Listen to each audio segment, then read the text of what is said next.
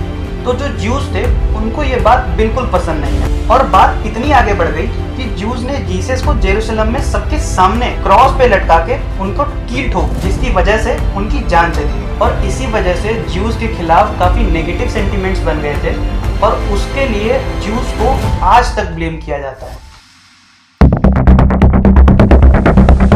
अब देखिए, इस पर्टिकुलर टाइम तक रोमन एम्पायर में अभी तक तो सब कुछ ठीक चल रहा था, लेकिन ईयर 306 में किंग वेलेरस की डेथ हो जाती है, और उसी टाइम पर उनके बेटे कॉन्स्टेंटाइन द ग्रेट रोमन के किंग बनते हैं। इनको क्रिश्चियनिटी बहुत पसंद आ जाती है, और ये पहले राजा बनते हैं जो क्रिश्चियनिटी को अडॉप्ट करते हैं। इनके क्रिश्चियन बनने से पूरे रोम में क्रिश्चियनिटी फैलती है।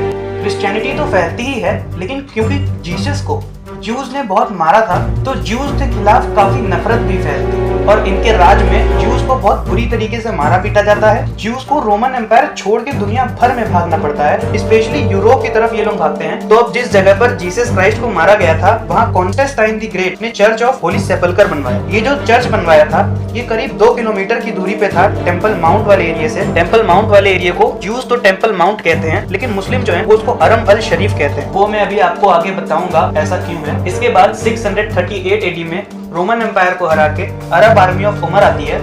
अब देखिए, एक चीज है, भले ही ज्यूज और मुस्लिम आज आपस में बहुत ही ज्यादा लड़ाई कर रहे हैं, लेकिन उस समय पे जो सबसे ज्यादा आराम ज्यूज को था वो मुस्लिम किंग के अंडर में ही था, क्योंकि इन दोनों के रिलीजन आपस में कई ज्यादा सिमिलैरिटीज रखते थे।